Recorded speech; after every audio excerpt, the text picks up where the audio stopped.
வணக்கம் நேயர்களே. வாங்க, லீவ் விட்டாச்சு. நம்ம எல்லோரும் நல்லா ஹெல்த்தியாக, எல்லாருக்கும் வயசான ஆளுக்கு, குழந்தைகளுக்கு இந்த மாதிரி ஒரு சின்ன கப் எடுத்து பயத்தம்பருப்பு வறுத்துக்கிறேன். நல்லா இந்த அளவு போகிறோம். நல்லா வறுத்து ஒரு 6 ஏலக்காவும் அதோடையே போட்டுட்டு நல்லா வறுக்க வேண்டிதான். ஏன்னா குழந்தைகளுக்கெல்லாம் லீவ் விட்டாச்சு. பெரியவாளுக்கும் ஹெல்த்தியாக வேணும், குழந்தைகளுக்கு ஹெல்த்தியாக வேணும் அப்படின்ட்டு ஏதாவது ஒன்று பண்ணலாம் அப்படின்னு சொல்லிட்டு தான் இதை பண்ணலாம் அப்படின்ட்டு வந்தேன். இது பாருங்க, இந்த மாதிரி வறுத்துக்கோங்க. நல்லா செவக்க வறுத்துட்டுருங்க. அப்போ தான் நல்லா வாசனையாகவும் இருக்கும், உடம்புக்கும் ரொம்ப நல்லது. அனாவசியமாக கடையில் போய் கொடுத்து ஏதாவது வாங்கி குழந்தைகளுக்கு உடம்புக்கும் ஆகாது. இந்த மாதிரி நம்ம ஆற்றுலேயே சூப்பராக பண்ணிட்டோன்னா நல்லாயிருக்கும். பாருங்க, 1 கப்பு பயத்தம்பருப்பு எடுத்திருக்கேன். அந்த கப்பால் அதே கப்பில் 3/4 கப்பு வெல்லம் உடச்சி எடுத்துட்டுருக்கேன். உங்களுக்கு வெல்லம் கொஞ்சம் கூட வேணும், 1 கப்பு கூட எடுத்துக்கலாம். இல்லை, நான் போட்டதே கொஞ்சம் நன்னா தான் இருக்கும், அதனால் 3/4 கப்பு எடுத்துட்டுருக்கேன். இந்த மாதிரி வெல்லத்தை உடச்சி எடுத்துங்க. நல்லா செவப்பாக பயத்தம்பருப்பை வறுத்துண்டாச்சு. இப்போ இதை மிக்சியில் போட்டு பயத்தம்பருப்பையும் ஏலக்காயும் வறுத்தோம் இல்லையா, அதை நல்லா மிக்சியில் போட்டு பொடிச்சு எடுத்துன்னு வந்துடலாம். பொடிச்சாச்சு பார்த்துங்க. அதை ஆனால் நல்லா சளிச்சிடணும். அதில் குருணையெல்லாம் இருக்கக்கூடாது. நல்லா சளிச்சுட்டா நல்லா இருக்கும். இந்த மாதிரி பாத்திரத்தெல்லாம் சலிக்கிறேன்னா ஒரு சின்ன, இப்போ விற்கிறாள் இப்படி அமுக்கிற மாதிரி, அந்த மாதிரி இருந்தால் வாங்கினா, அது நான் வாங்கலை. இந்த ஜல்லடையிலையே சலிக்கலான்னு ஜலிச்சுன்னு இருக்கேன். பாருங்கள், இந்த மாதிரி ஜலிச்சு எடுத்துருங்க. ஜலிச்சு எடுத்துட்டா அந்த கப்பி மாதிரி இருக்கும், அதெல்லாம் வந்துடும். அதனால தான் ஜலிக்கிறது. பாருங்கள், எவ்வளோ கப்பி இருக்குது பார்த்தல. இதை தனியாக கிண்ணத்தில் எடுத்து வச்சுக்கோங்க. இது வேண்டாம் நமக்கு. இப்போ பயத்தம்பருப்பை நல்லா செவக்க வறுத்து ஏலக்காவோட பொடிச்சுன்னு வந்தாச்சு. அதை இந்த 1 கப் 3/4 கப்பு வெல்லம் எடுத்தோம் இல்லையா, இதையும் ஒரு மிக்சியில் போட்டு ஒரு தட்டின்றோம். தட்டினா இந்த கட்டு கட்டியாக இருக்கு பாருங்க, அதெல்லாம் இல்லாமல் நல்லா பொழிஞ்சு வந்துடும். நீங்கள் நாட்டு சக்கரை இருந்தால் கூட யூஸ் பண்ணிக்கலாம்.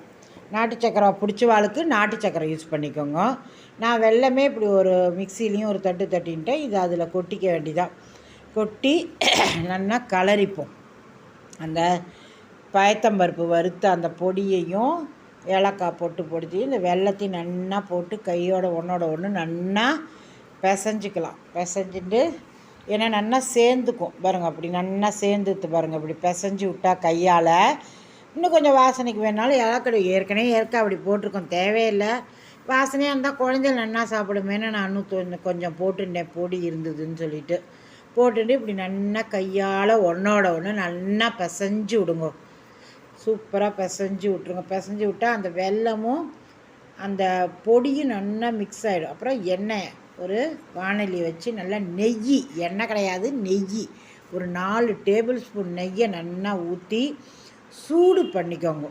சூடோடு ஊற்றணும். சூடு பண்ணால் தான் நல்லா பிடிக்க வரும். சூடு பண்ணிட்டு நெய்யை அதை எடுத்து இந்த மாவு வச்சுருக்கோம் இல்லையா, அதில் கொட்டி கலரணும். கொட்டிட்டு கையால் தொட முடியாது, ஒரு ஸ்பூன் வச்சுக்கணும். ஸ்பூன் வச்சு இந்த நெய்யையும் இந்த மாவையும் நல்லா சேர்த்து பைண்ட் ஆகிற மாதிரி ஒன்றோட ஒன்று கலக்கிறேன் பாருங்கள். நான் இப்போ கேஸில் வச்சு சூடு பண்ணிவிட்டு அப்படியே அதை கொட்டிடுறேன் பாருங்கள். அந்த மாவில் அப்படியே கொட்டுறேன் பாருங்கள். கொட்டியாச்சு. கொட்டினோடனே நல்லா ஒரு ஸ்பூனை எடுத்து நல்லா ஸ்பூனால் கலந்து விட்டுடலாம் பாருங்கள். நல்லா கலந்து விட்டுட்டேன் பாருங்கள்.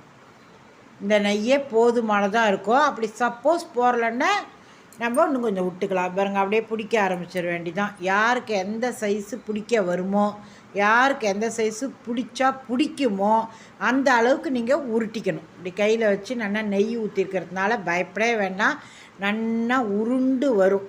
இந்த மாதிரி நல்லா எல்லாத்தையும் உருண்டையாக எந்த சைஸு பாருங்கள். எனக்கு இந்த சைஸு வேணும்னு தேவைப்பட்டது, நான் இந்த சைஸுக்கு பிடிச்சிக்கிறேன்.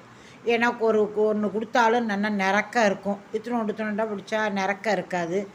அதனால் நல்லா குழந்தைகளுக்கும் தெம்பு. பயத்தம்பருப்பு என்றைக்குமே ரொம்ப நல்லது. வயசானவா இருந்தாலும் சுகர் பேஷண்ட்லாம் இருந்தான்னு வச்சுக்கோங்க, வெல்லம் தானே போட்டிருக்கோம், ஜீனி போடல இல்லையா, அதனால் ஜீனி போட்டும் பயிறு போட்டு பண்ணுற வழக்கம்தான். இது வெல்லம் போடணுங்கிறதுக்காகவே இந்த மாதிரி பண்ணேன். ஏன்னா வெல்லம் போட்டால் சுகர் பேஷண்ட்டு சாப்பிட்லாம். இப்போ தான் எல்லாருக்கும் சுகர் இருக்கே, சுகர் இல்லாத யார் இருக்கா? அதனால் இந்த மாதிரி பண்ணிட்டுருவோம். என்ன பண்ணிட்டா ஆற்றுல வச்சா அது மாட்டும் 1 மாதம் கிடைக்கும். எப்போ வேணால் கார்த்தால் ஒன்று சாப்பிட்டுக்கலாம், சாயந்தரம் ஒன்று சாப்பிட்டு, எப்போ வேணுமோ குழந்தைகள் ஏதாவது திங்கிறதுக்கு வேணும்னு கேட்டால் நமக்கே சாப்பிட்ட அப்புறம் கொஞ்சம் ஸ்வீட்டு சாப்பிடணும் போல் இருக்கும். இது ரொம்ப உடம்புக்கு ஹெல்த்து பாருங்க. பிடிச்சாச்சு. எத்தனை உருண்டை வந்திருக்கு? 4, 5, 15 உருண்டை வந்திருக்கு பாருங்கள். சூப்பராக 15, ஒரு கப்பு தான் போட்டோம், அதில் 15 உருண்டை வந்துடுது பாருங்கள். சூப்பராக எடுத்து டப்பாவில் வைங்கோ, சாப்பிடுங்கோ, எல்லாருக்கும் செஞ்சு கொடுங்கோ. Thank you very much. என் சேனலை சப்ஸ்கிரைப் பண்ணுங்கோ, எல்லாருக்கும் ஷேர் பண்ணுங்கோ, சாப்பிட்டு என்ஜாய் பண்ணுங்கோ. எல்லா குழந்தைகள் பெரியவா எல்லாருக்கும் உங்கள் இடத்துல இருக்கிற எல்லாருக்கும் பண்ணி கொடுங்கோ. Thank you very much.